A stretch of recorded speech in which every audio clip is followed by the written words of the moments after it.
digníssimos membros que constituem a mesa diretora, digníssimas autoridades presentes e representadas, excelentíssimas senhoras, excelentíssimos senhores, queridas irmãs, queridos irmãos espíritas, jovens, nossos votos cordiais de muita paz. O Mahatma Mohandas Karamchand Gandhi escreveu com autoridade: ser o único homem a alcançar o mais elevado grau de amor, isto será suficiente para neutralizar o ódio de milhões. Ele próprio conseguiu alcançar esse elevadíssimo patamar do amor, libertando aproximadamente 800 milhões de indianos e de paquistaneses do tacão do Império Britânico oportunamente.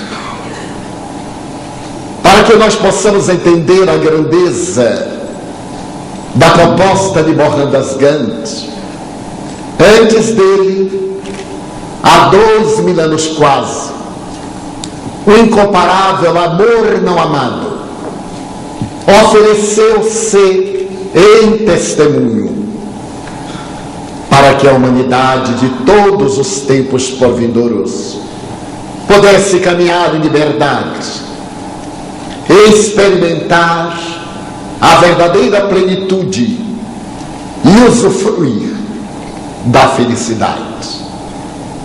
O Dr. Adolfo Bezerra de Menezes Cavalcante, nosso homenageado, é também o exemplo deste amor a que se referia Mohandas Gandhi.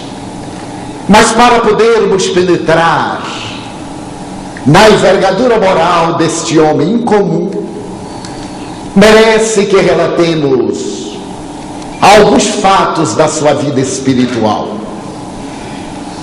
Na memorável noite de 11 de abril do ano de 2000, o mundo espiritual em festa celebrava o primeiro centenário de desencarnação do apóstolo brasileiro que havia largado os horizontes da doutrina espírita pela pátria do Evangelho, ensejando uma visão mais perfeita dessa ciência, dessa filosofia, que tem por base a ação da caridade na sua proposta ético-moral religiosa.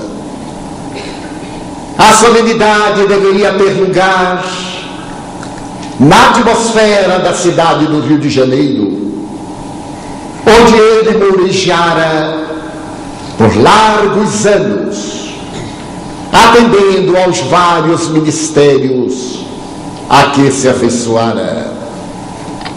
As entidades venerandas que administram o destino da pátria brasileira haviam programado homenagear o insigne trabalhador pelos 100 anos ininterruptos de ação caridosa e iluminativa. Por isso mesmo, na esfera espiritual, em um admirável anfiteatro recordando as construções gregas, reuniam-se aproximadamente 5.000 convidados, entre desencarnados e encarnados especialmente invitados para esse momento de alta relevância. O zimbório celeste salpicado de estrelas dava a visão sublime desse mundo de transcendência de onde viemos e para onde retornamos. A assembleia emocionada aguardava o momento em que deveria dar entrada ao apóstolo, cuja vida é o Evangelho de Freitas. às 23h30 aproximadamente, o coral de vozes ergue-se e a música de Johann Sebastian Bach, Jesus, alegria dos homens, é apresentada por mais de 200 vozes infantis. O público levanta-se e pela entrada central é trazido até a ampla mesa diretora das atividades o venerável trabalhador de Jesus, acolhitado pelas duas esposas, alguns dos filhos e alguns daqueles apóstolos que no seu tempo exemplificaram a pulcritude da doutrina espírita. A emoção pulsava em todas as almas quando o mestre de cerimônias convidou o Dr. Bezerra para sentar-se à mesa diretora, na qual já se encontravam alguns veneráveis trabalhadores espirituais da pátria brasileira. Após ser proferida uma prece rica de unção pelo homenageado, o espírito Cosme Marinho, apóstolo do espiritismo na Argentina, proferiu uma exortação agradecendo a Bezerra de Menezes as atividades que vem desenvolvendo na América Hispânica.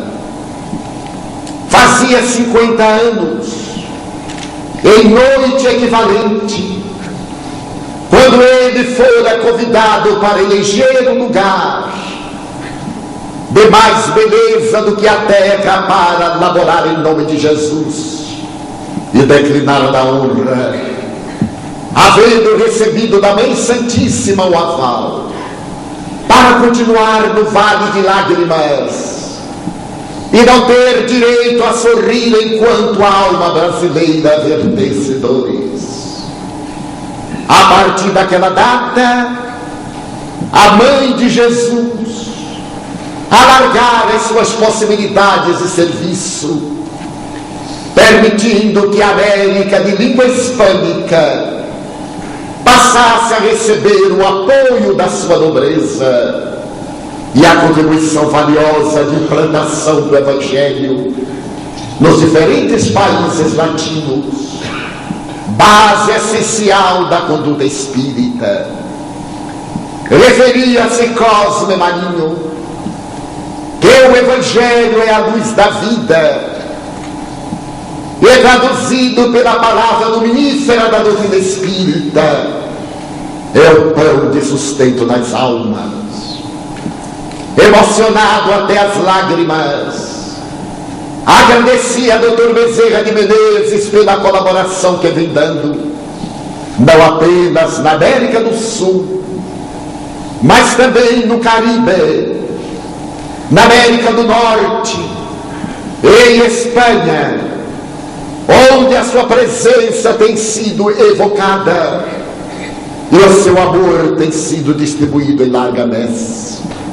Ao terminar, o mestre de cerimônia convida Ivon Costa, insigne espiritista brasileiro, que nas décadas passadas, antes da metade do século XX, apresentou o pensamento espírita na França e o distribuiu pelo solo pátrio em catadupas de luz, na condição de vexilário da verdade.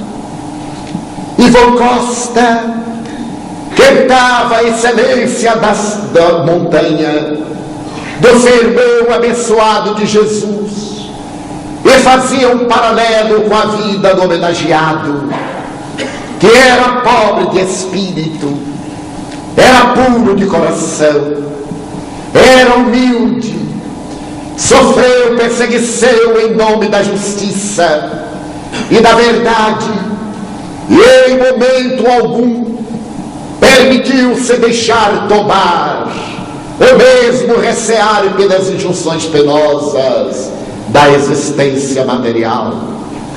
Falava Ivor Costa, em nome da brasilidade espírita, de todos aqueles que haviam sido beneficiados, não somente pelo verbo do benfeitor, mas também pelo socorro material, moral, espiritual dispensado, através da equipe que com ele trabalha, para atender as necessidades múltiplas da pátria do Cruzeiro do Sul.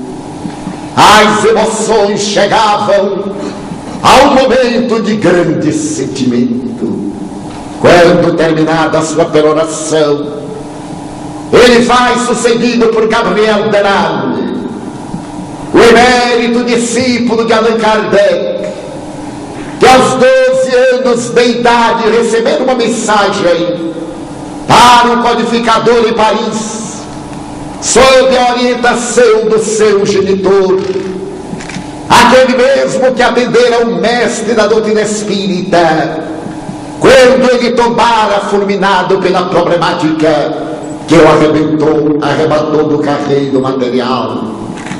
Gabriel Denard, que havia largado os horizontes do espírito, trazendo as demonstrações científicas, falava em nome da comunidade espírita internacional, em nome do Conselho Espírita Internacional, agradecendo a Dr. Bezerra de Menezes pela sua colaboração nos diferentes países onde brasileiros instalaram o estudo do Evangelho no lar, e rogaram-lhe a proteção da Suécia, Austrália, da Alemanha, a Nova Zelândia, dos países eslavos, aqueles da latinidade.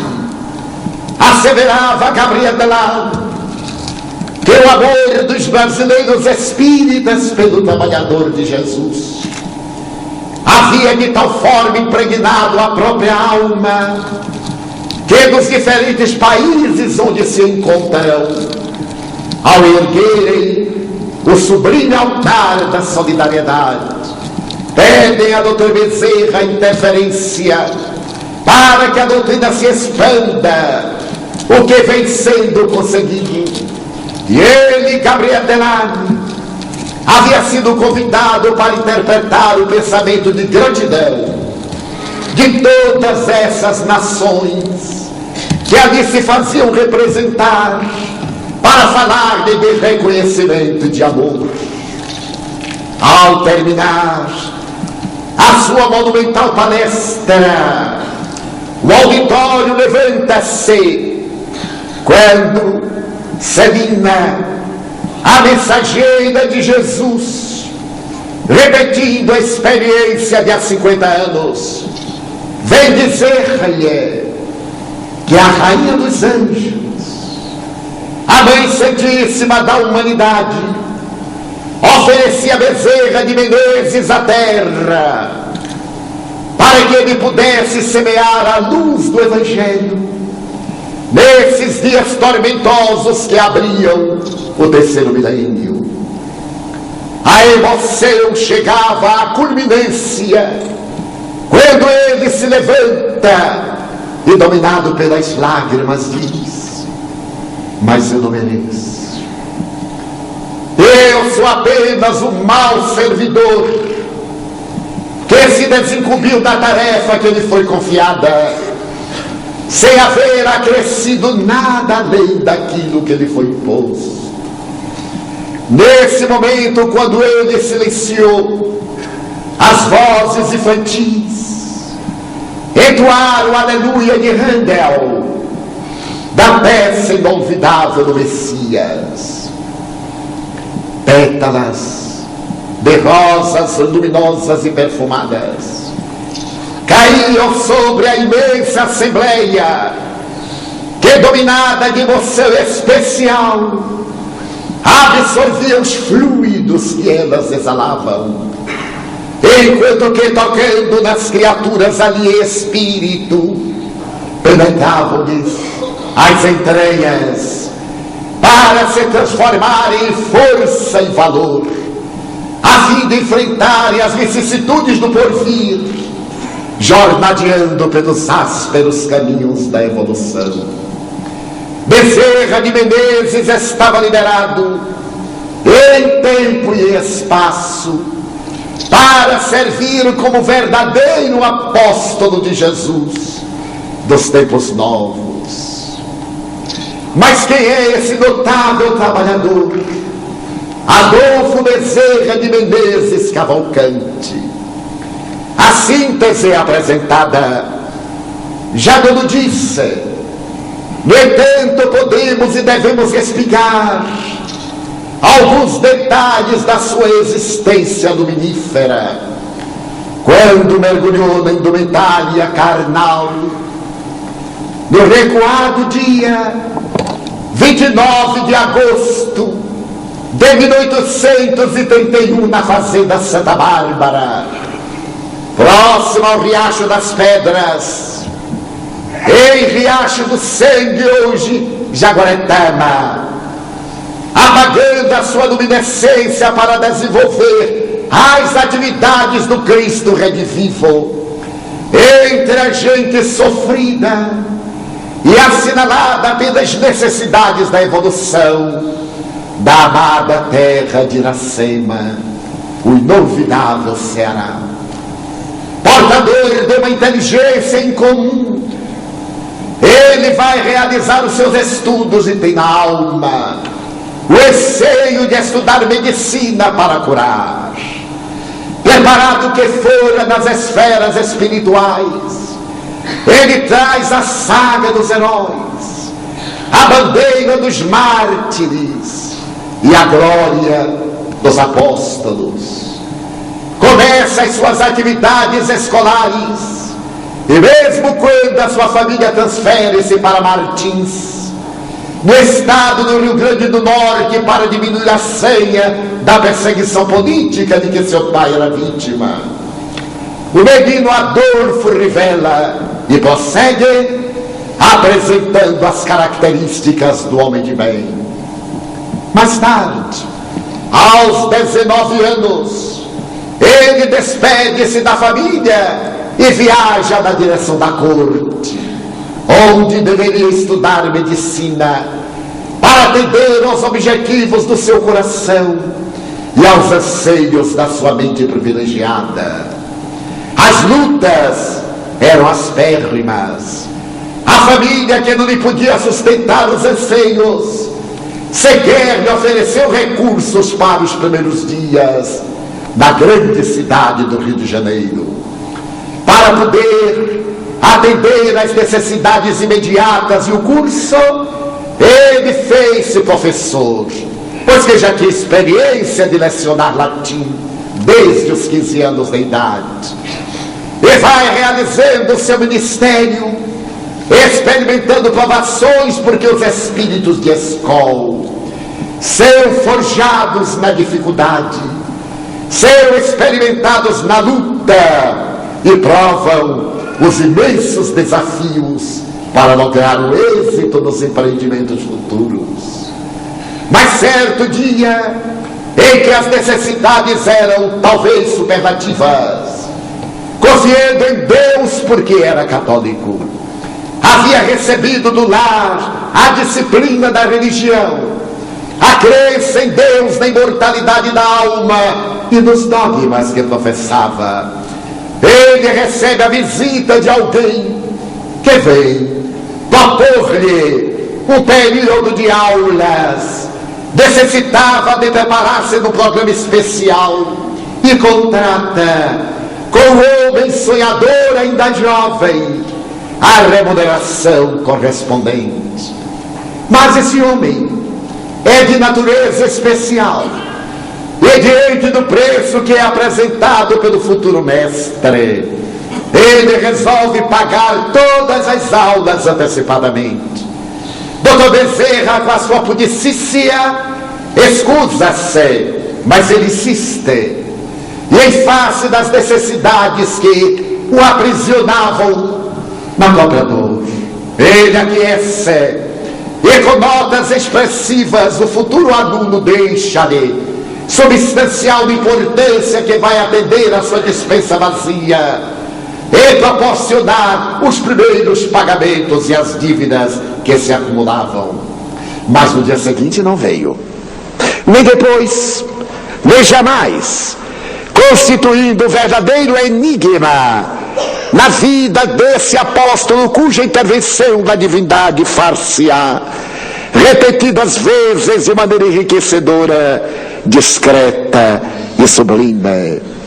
Doutora-se, consegue exercer o ministério médico, adota a homeopatia, faz concurso para ser médico do exército, mas durante a universidade, como era natural, a convivência com os colegas que se diziam ateus, naturalmente conseguiu essa convivência impregnar-lhe a alma de cepticismo. A severidade dogmática e teológica da sua doutrina não lhe permitia pensar, e era naturalmente constrangedor considerar-se cada imposição teológica e cada dogma que primava pelo absurdo. Ele divorciou-se da religião, mas manteve o seu contato com Deus, com a imortalidade da alma. Nesse ínterim encontra uma alma de escol, Maria Cândida de Lacerda, com quem se consorcia no dia 5 de novembro de 1858, na ânsia de construir uma família que consegue, apoiada na certeza do amor de Deus, porque também muito católica o era, a venerável esposa do futuro mestre. Mas a dor que a todos os espreita desenhava para o apóstolo os testemunhos seus quais o cristão não atinge a ressurreição gloriosa, porquanto as legítimas condecorações do cristão são as cicatrizes das feridas que ele ostenta na alma, e Bezerra, para atender a instância da esposa e a solicitação dos amigos da freguesia do bairro de São Cristóvão, resolve optar pela política. A política dar-lhe os recursos para atender os necessitados, para socorrer os miseráveis das favelas e dos morros do Rio de Janeiro, que lhe procuravam socorro diariamente.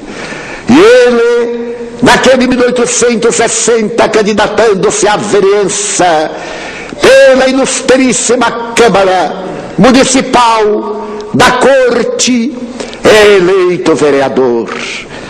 Inicia-se na arte da ciência da política, que, segundo Aristóteles, o notável discípulo de Platão, é das mais graves, porque, para sentar-se nos ideais da liberdade humana, deve pugnar pelos direitos da democracia. Bezerra de Menezes revela-se um notável político probo, generoso, enérgico e bom, quando vai surpreendido pela desencarnação da esposa.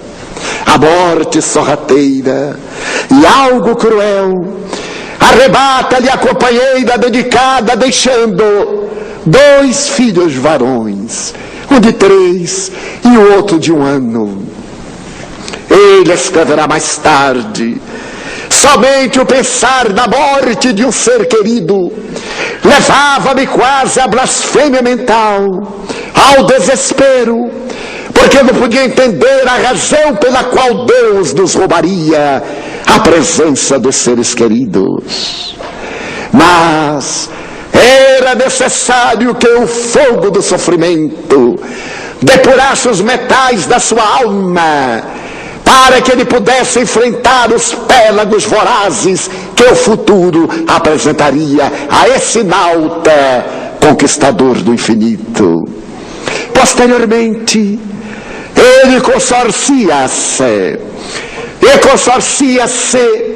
com a irmã por parte de mãe da sua falecida esposa, Cândida Augusta de Lacerda. Essa moça será a companheira ideal que lhe dará 7 filhos, tornando seu lar encantador e risonho, pai excelente que sempre foi, esposo devotado e fiel. E ele vai desenhando a sua vida política com os altos e baixos compreensíveis da carreira dessa doutrina naqueles já recuados dias do Império. Foi eleito deputado e conseguiu ser presidente da Câmara Municipal da Corte do Rio de Janeiro. As lutas são as mais terríveis porque ele é liberal, faz parte do Partido Liberal e ergue a bandeira do abolicionismo. O homem não tem o direito de escravizar outro homem. Ninguém pode colocar a sua adaga de sujeição sobre o seu próximo. Será o pioneiro das leis trabalhistas do futuro, em favor das pessoas que irão trabalhar na intimidade doméstica. Graças ao eminente deputado federal Freitas Nobre, desencarnado, podemos ler fragmentos dos discursos do Dr. Bezerra de Menezes na Igreja Câmara Municipal, como na Câmara dos Deputados. A sua palavra firme, a sua decisão incorruptível, trabalha em favor dos necessitados e mesmo combatido, caluniado, perseguido pelos interesses mesquinhos daqueles que se utilizam das funções para apresentar a miséria íntima de que são portadores. Ele mantém-se incorruptível, não revida mal por mal, não se justifica, porque ele traz no coração a certeza de Deus, exatamente no instante quando a imprensa do Rio de Janeiro começa a noticiar determinadas mensagens a respeito de uma doutrina nova. É desse ínterim que ele recebe de um amigo como presente uma Bíblia. Ele tem na mão aquela coletânea de livros no Velho e no Novo Testamento. Embora houvesse sido católico por vários anos, nunca havia lido a história da tradição judaico-cristã. Ele adorava ler e escrever. E morando no bairro da Tijuca, a 1 hora de bonde do seu consultório no coração da cidade, ele começa a ler as anotações bíblicas e deslumbra-se, nem sempre concordando com todas elas. Perde a hora, avança para casa, mergulha naquela leitura complexa, histórica, legislativa, sociológica, reveladora pela boca dos profetas, mística, religiosa. E tem o coração agora luarizado de júbilos pelas informações que recebe a mente tocada pela inspiração do alto.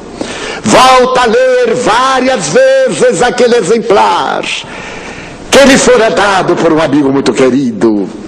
É nesse momento que ele recebe de um outro querido amigo, o doutor Joaquim Carlos Travassos, que acabara de traduzir o Livro dos Espíritos de Allan Kardec, o exemplar, para que ele tivesse ideia da grande revolução que se operava na Terra. E doutor Bezerra pudico, apesar de não acreditar mais nos dogmas ancestrais, olha aquele livro e tem receio, porque parece temer o sublime contágio do conteúdo da obra. Mas ele reflexionará: mal algum me fará. E sentando-se no bonde que eu levo a casa, ele vai lendo. e deslumbrando-se com a lógica de bronze do codificador. Onde lera isso? Afinal, ali não lhe trazia qualquer novidade. Ele estava acostumado àquelas ideias, era exatamente isso. Jamais havia lido um livro espírita, entretanto. Essa filosofia incomum estava no seu mundo íntimo, porque é natural ele trouxera da pátria, onde certamente convivera com o egrégio codificador. E nos dias que se seguem, ele conclui a obra, agradece a travassos, mas depois da teoria necessitava da evidência dos fatos. Era uma tarde ensolarada do Rio de Janeiro, quando ele estava na varanda da casa, optou em não ir à Câmara dos Deputados naquele momento. Estava lendo um livro e caminhando quando o vizinho, um amigo, Alfredo Pinheiro, perguntou-lhe: então, doutor Bezerra, eu gosto de falar com o senhor sobre o espiritismo. Qual é a experiência nova? Como está indo a sua saúde? Fechou o livro e deu o seu depoimento. Estou muito bem. Aquele mal-estar passou. As dores desapareceram. Eu sinto apenas algumas sequelas. Uma estranha sensação nas pernas, como de alguém que caminhou muito. E um ligeiro mal-estar na área dos rins. Mas estou muito bem. À noite, chega o seu primo, que invariavelmente trazia os medicamentos homeopáticos gratuitos, mandados por João Gonçalves do Nascimento. Então traz agora uma folha de papel, na qual está escrito: ainda não está bom, meu amigo. Na sua condição de médico, você sabe que esses sintomas denunciam a presença da enfermidade. Não deixe de tomar os medicamentos, porque a sua vida é muito importante. Bezerra vai dominado pelo espanto. Pergunta ao primo a que horas havia sido dada aquela orientação. E chama o senhor Pinheiro, apresenta o documento. Aquele papel foi escrito no mesmo instante em que ele, na sua residência, a uma hora de distância do médium, dava o resultado da sua diagnose, como se encontrava, demonstrando de maneira irretorquível que o espírito mentor do médium acompanhava-o e advertia-o naquela aparente recuperação, para que ele não abandonasse a terapêutica.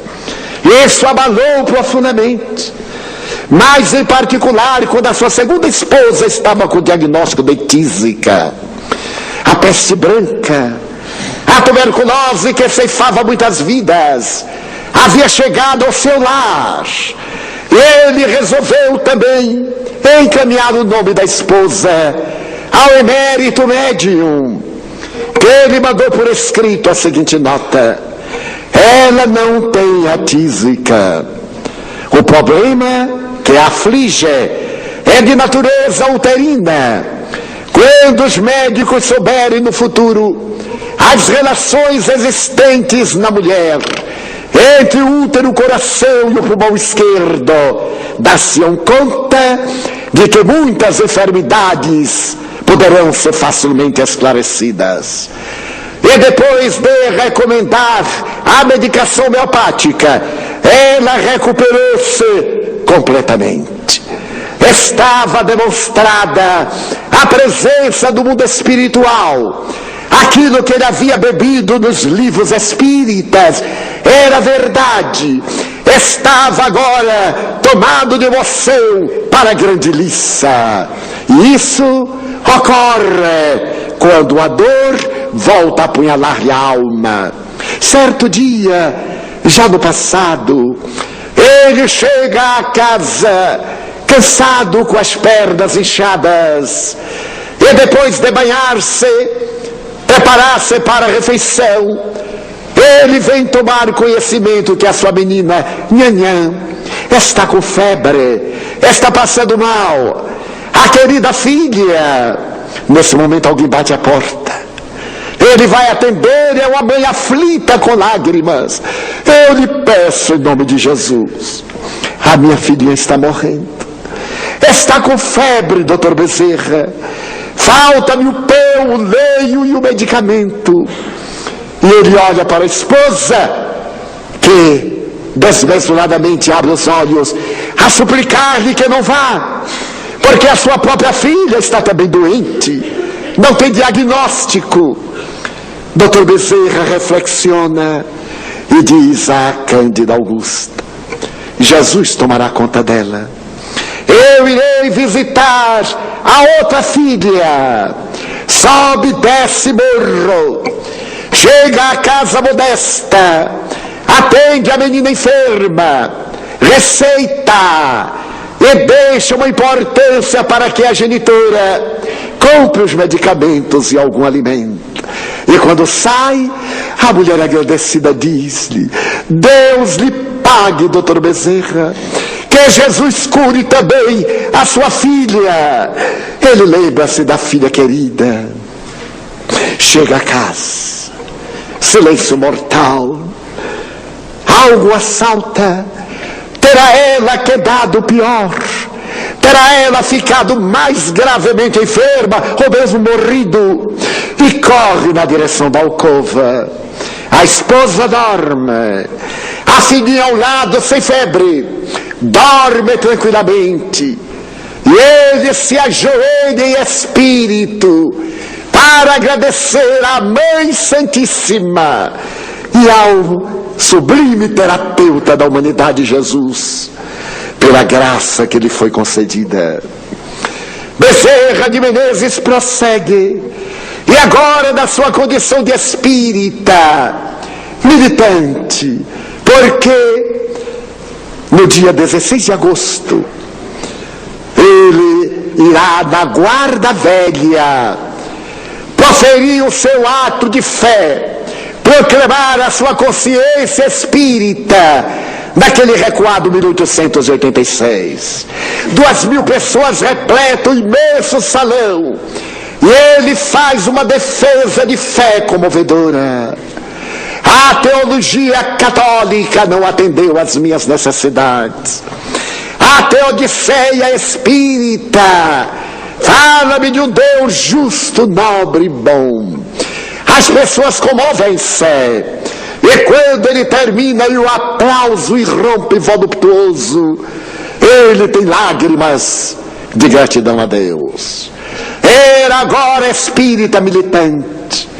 Ele que tanto gostava de escrever vai para a coluna de O País, um dos maiores jornais da época, com o pseudônimo de Max, para defender a doutrina espírita dos seus aguerridos adversários gratuitos. Agora, ele é presidente da Federação Espírita Brasileira, 1889. E um dia desce a escadaria e olha à porta de entrada um homem de 45 anos aproximadamente. O semblante marcado pelo sofrimento, os cabelos desgrenhados, a roupa suja, a face pálida. E ele percebe que aquele é um dos filhos do Calvário que vem à sua busca. O homem saúda-o e diz-lhe que deseja falar-lhe. Ele o leva a um canto e o homem lhe diz: tenho fome, estou febril, a minha família está doente, eu necessito de ajuda, doutor Bezerra, não tenho emprego. O apóstolo tem lágrimas nos olhos verdes, procura algo nos bolsos, não tem nada, apenas a passagem de bonde. Olha a mão, já não tinha um anel de grau. Ele houvera dado fazia dias a um outro que necessitava de sepultar a esposa e não tinha como, e tudo quanto ele tinha lhe deu. Leve-o, compre o caixão, e aquilo que sobrar por acaso converta em alimentos e paz. Então olhou para o homem e lembrou-se por certo de uma cena inesquecível dos dias apostólicos, quando Pedro e João Em Jerusalém dirigem-se ao templo de Salomão. O necessitado distende-lhes a mão e grita: uma esmola em nome de Jeová. Os dois dizem: não temos prata nem ouro para te dar, mas o que temos damos-te. Levanta-te e anda. E o paralítico ergueu-se e caminhou. E a partir dali, por onde iam os apóstolos de Jesus, as pessoas colocavam os seus enfermos para que a sombra deles, caindo sobre as suas deficiências, recuperasse-os. Doutor Bezerra, por certo, lembrou-se e perguntou ao homem: tu crês em Maria, a mãe da humanidade? Oh, doutor Bezerra, eu creio. Tu crês que ela pode tudo? Creio, doutor Bezerra. Então deixa-me abraçar-te, em nome de Maria Santíssima, a quem eu peço que te diminua as dores. E cingiu no abraço, misturando as suas com as lágrimas, o suor do sofredor que ali estava. O homem se vai, e quando ele está no bonde, reflexiona: será que eu dei tudo? O que mais que eu poderia dar? Na semana seguinte, numa terça-feira, 8 dias após, ele termina a atividade na veneranda casa de Ismael. E quando desce a escada, encontra o homem com outro semblante. E o homem lhe pergunta: lembra-se de mim, doutor Bezerra? Sim. Eu fui aquele a quem o senhor abraçou.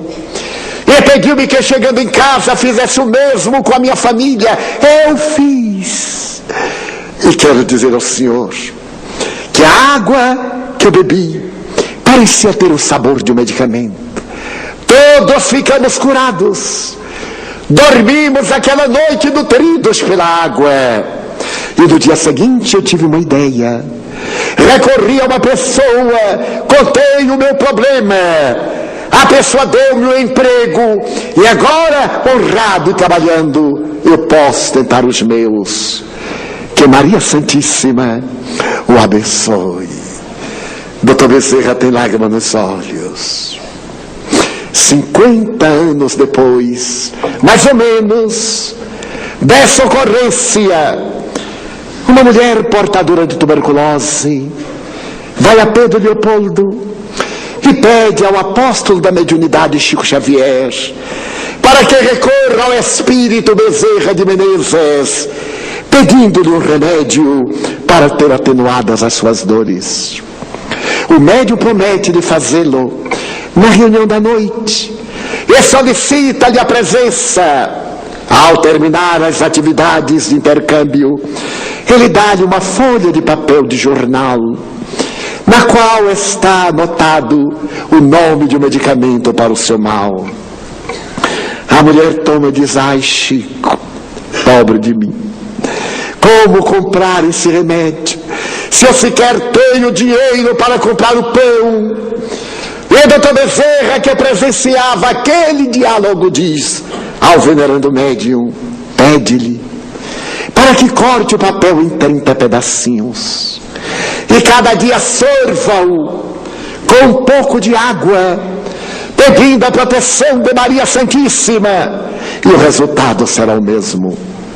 Chico transmitiu à mulher a mensagem recebida e mais tarde constatou que as energias de que estavam impregnadas a folha, a presença amorável do benfeitor, haviam recuperado a paciente, que no futuro ficou radicalmente curada. Repetia-se agora, através do mundo espiritual, aquilo que havia acontecido com ele quando estava mergulhado na indumentária carnal. Esse apóstolo do bem tem uma vida assinalada pelas mais belas páginas da solidariedade, da caridade, do amor. Contar-me um dia, Chico Xavier, para que eu tivesse a dimensão da sua grandeza. Nas reuniões em Pedro Leopoldo, às quais acorriam centenas de pessoas de diferentes cidades e de alguns países latino-americanos, havia aquela bulha, os desesperados espirituais, os afligidos, e de repente alguém dizia: está chegando Emmanuel. E o silêncio fazia-se, para que o mentor do médium, em adentrando-se na escola, hospital, na oficina de bênçãos, recebesse toda a homenagem à sua vida disciplinada. E logo depois alguém dizia: está chegando o doutor Bezerra. Era uma loucura. Saiu correndo: doutor Bezerra, tem um filho doente, doutor Bezerra, e ele: calma, calma, calma, até chegar à mesa dos trabalhos. Atravessando a sala, demorava um largo período, que Emmanuel conseguia vencer em poucos segundos. Mas o grande apóstolo tem a sua tarefa agora em fase de conclusão, e a nasarca toma-lhe do organismo, as pernas ficam inchadas, ele também, uma hemiplegia detém-no no leito por 4 meses, não fala, não se move, é ajudado nos movimentos por mãos amigas, escasseia o alimento na despensa, que oportunamente foi repletada por pessoa desconhecida, mas a fila dos que o vão visitar, cada um traz uma côdea de amor, uma moeda que deixa alguém sob o travesseiro, uma cédula, para que a família não padecesse em junção das necessidades além da pobreza dignificada. Ele tem lágrimas, agradece com sorrisos, deixa-se conduzir pela terapia mediúnica, recebe passes, e no dia 11 de abril de 1900, mais ou menos às 10h30 da manhã, ele percebe que vai morrer. Por sinais pedem que o ergam, e profere uma prece à Senhora Mãe de Jesus: eu não vos peço, Senhora, que me atenueis as dores, mas que veleis pelos vossos filhos, e que me ofereçais os recursos próprios para uma desencarnação tranquila. As palavras com muita dificuldade saem dos lábios, quase ininteligíveis, mas um coro de vozes aguarda o herói depois da batalha. Ele desencarna e vai levado de imediato para as esferas superiores. Carinhosamente recebido, ele desperta naquela mesma noite de 11 de abril.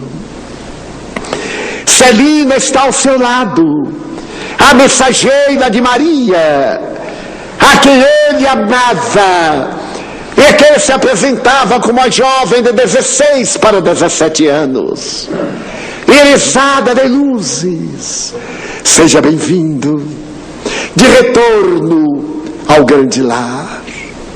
Celina, minha filha, a esposa, a primeira, ali está emocionada, os 4 filhos que desencarnaram, e ele ouve vozes, ele escuta cânticos, e pergunta: Celina, minha filha, o que é isto?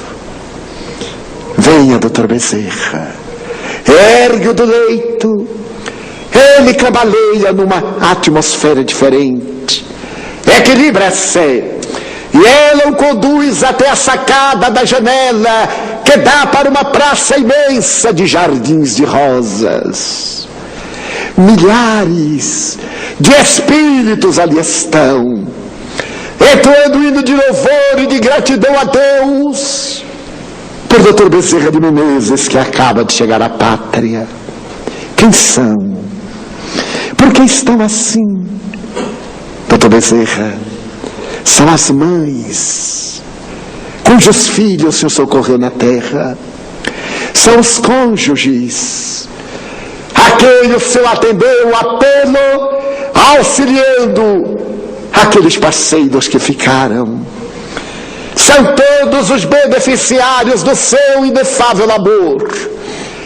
A multidão então canta o hino de exaltação, de gratidão e de alegria pela vitória do apóstolo, enquanto uma mão luminosa escreve naquele céu salpicado de estrelas: Ave Cristo.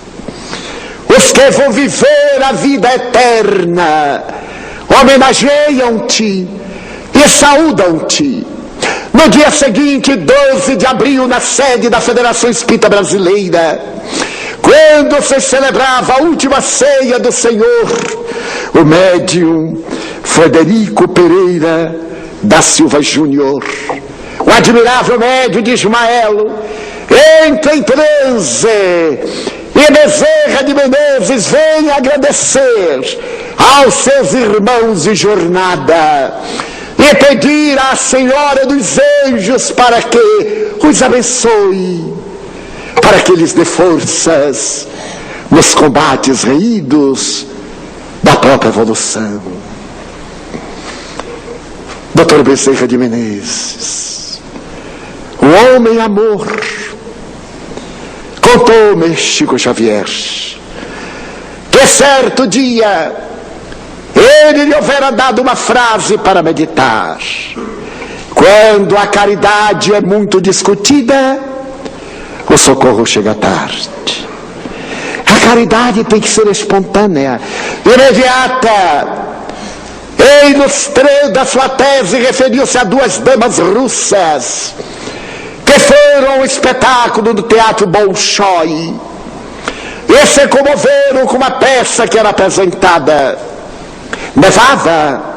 Quando saíram e se acercavam da carruagem, viram do lado de fora, no mármore, próximo à bilheteria, o homem caído que gritava de frio. Uma delas, ainda comovida com a obra de Boris Godunov, retirou o casaco de mink e ia colocá-lo, quando a outra lhe disse: não faça isto, é um casaco muito caro, você vai perdê-lo, não serve lá de nada se não aquecer. Quando chegarmos em casa, mandaremos agasalhos próprios para este infeliz. Ela deteve o gesto e concordou. Entraram na carruagem, chegaram ao palacete, foram servir-se de um chá tépido, de algum lanche, e olvidaram-se do miserável na neve.